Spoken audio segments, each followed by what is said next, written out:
ప్రభునందు మాకు అత్యంత ప్రియులైన దేవుని ప్రజలందరికీ యేసుక్రీస్తు వారి ఉన్నతమైన శ్రేష్టమైన నామం పేరిట శుభాలు ప్రకటిస్తున్నాను. బాగున్నారా మీరంతా? Good morning everyone.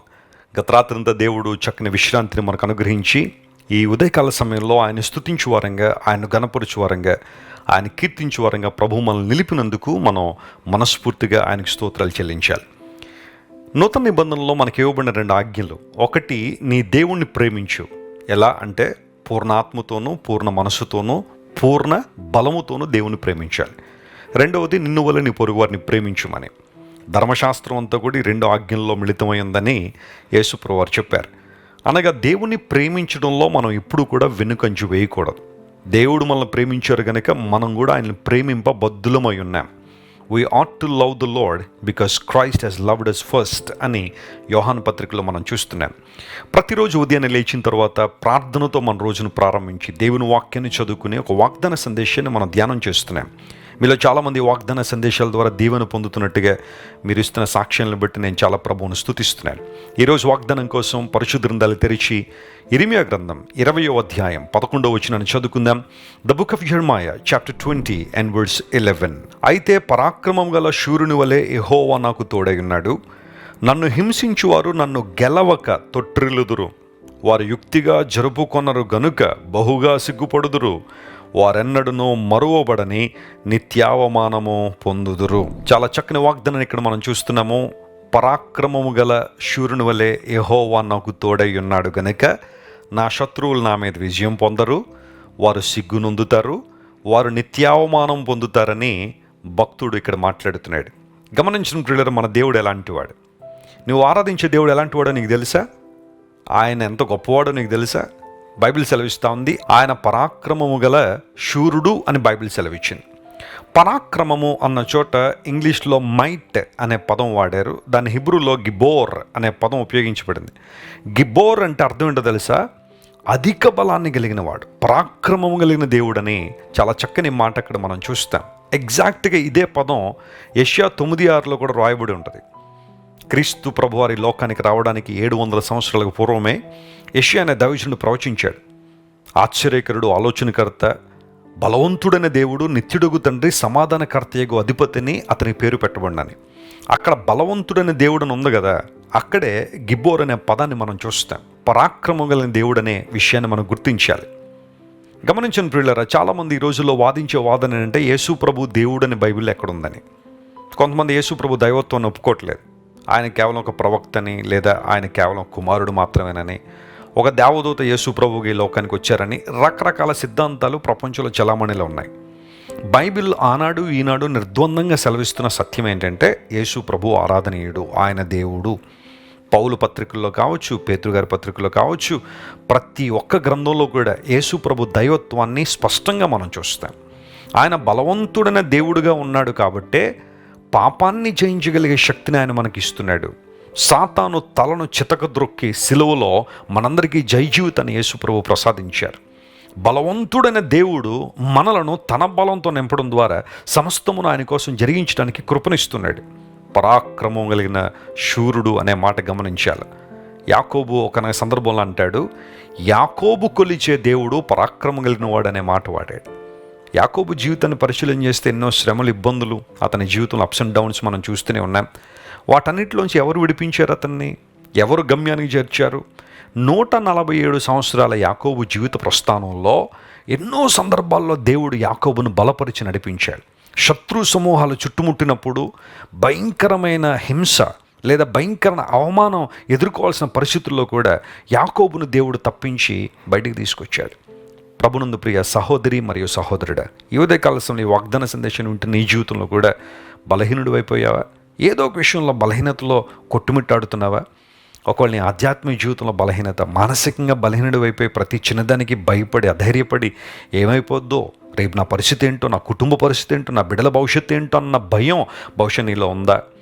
ఒకవేళ శారీరకంగా బలహీనుడు అయిపోయావా? దేవుని కొరకు ఏమీ చేయలేని బలహీనతలోనే ఉన్నావా? అయితే ఈరోజు బైబిల్ సెలవిస్తూ ఉంది, claim your strength in Jesus. యేసుక్రీస్తు ప్రభువులో నీ బలాన్ని క్లెయిమ్ చేసుకో. Draw your strength from Jesus. యేసు ప్రభు నుండి బలాన్ని నీవు పొందుకో. ప్రార్థన చేయి, ఆయన సన్నిధిలో కనిపెట్టు, దేవుని వాగ్దానాలను ధ్యానం చేయి. దేవుడు నీకు గొప్ప బలాన్ని ఇస్తాడు, పరాక్రమంతో దేవుడిని నిలబెడతాడు.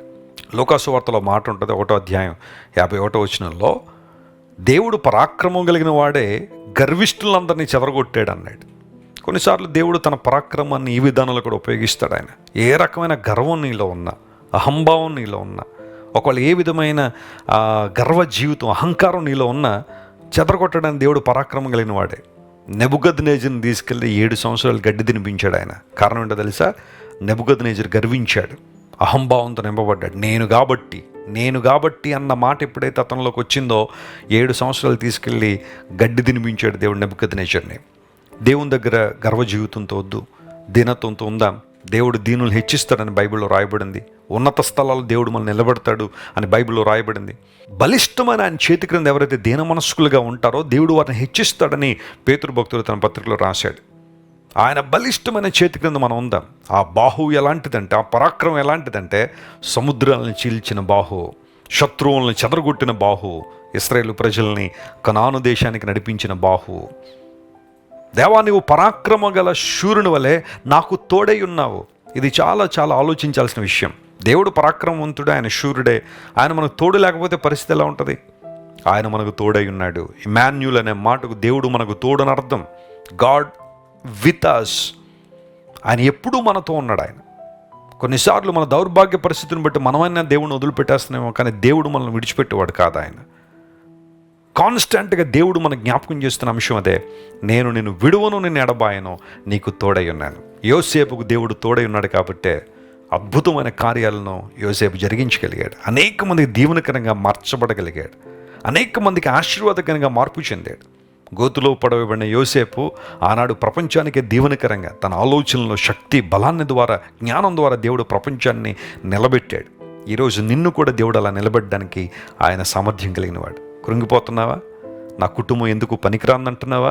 దేవుని చేతులకు అప్పగించుకో. ఈ వాగ్దానాన్ని క్లెయిమ్ చేయి. నీ శత్రువులు నీ మీద విజయం సాధించకుండానట్లుగా, వారు సిగ్గుపడి అవమానం పొందినట్లుగా దేవుడు తన పరాక్రమాన్ని నీ జీవితంలో కనుపరచాలని ఆయన ఇష్టపడుతున్నారు. ఆయన వైపు చూద్దామా? కన్ను మూసుకొని ప్రార్థన చేసుకుందాం. ప్రేమగల తండ్రి, మీరు మాకు ఇచ్చిన వాగ్దాన సందేశాన్ని బట్టి నీకు స్తోత్రాలు. నువ్వు పరాక్రమ గల శూరుని వలె తోడై ఉన్నావు అనే వాగ్దానం ద్వారా ఈరోజు మా అందరితో మీరు మాట్లాడేందుకు నీకు స్తోత్రాలు. అవునయ్యా, నువ్వు బలవంతుడనే దేవుడు నాయన. నీ బలాన్ని మాకు అనుగ్రహించడం ద్వారా మేము కూడా సాతాను జయించు వారంగా, దురాత్మ శక్తుల ప్రాబల్యాన్ని జయించు వారంగా మమ్మల్ని అభిషేకించినందుకు నీకు స్తోత్రాలు. ఈరోజు మా ప్రియులు ఎంతమంది అయితే బలహీనతల్లో ఉన్నారో, మానసికంగా, శారీరకంగా, ఆధ్యాత్మికంగా బలహీనమైన పరిస్థితుల్లో ఉన్నారో వారందరినీ మీరు ముట్టండి అయ్యా, లేవనెత్తండి. సమృద్ధిని జీవాన్ని ప్రతి ఒక్కరికి దయచేయండి. ఘనత, మహిమ, ప్రభావం నీకు మాత్రమే ఆరోపిస్తూ, స్వస్థత లేని వారికి స్వస్థ ఇవ్వండి, విడుదల లేని వారికి విడుదల ఇవ్వండి, ఆనందం లేని వారికి ఆనందాన్ని దయచేయండి, ఆశీర్వాదం లేని వారికి ఆశీర్వాదం ఇవ్వండి. యేసుక్రీస్తు నామం పేరిట అడిగి వేడుకొంచున్నాం తండ్రి. Amen, amen, amen. God bless you dear friends. Have a wonderful day. Christ Worship Centre ఓ బలమైన సంఘ ఉద్యమం. కొన్ని సంవత్సరాల క్రితం కేవలం 2తో ప్రారంభించబడిన పరిచర్య నేడు ప్రపంచవ్యాప్తంగా లక్షలాది మందిని ప్రభావితం చేయుచున్నది. రాజమండ్రి, సికింద్రాబాద్, బెంగళూరు, చెన్నై, నెల్లూరు, దుబాయ్, బెహ్రైన్, కరీంనగర్, విశాఖపట్నం, గద్వాల్, కొవ్వూరు, మలకపల్లి, శ్రీలంక, భూటాన్, అడ్డతీగల, పాలమూరు, ఒంగోలు, బళ్ళారి, కోరుకొండ, పోతవరం, నల్లజర్ల, వెంకటరామయ్యగూడెం, మచిలీపట్నం, ఇందిరానగర్లతో పాటు అనేక గ్రామాల్లో క్రైస్ట్ వర్షిప్ సెంటర్ ఆరాధనలు జరుగుచున్నవి.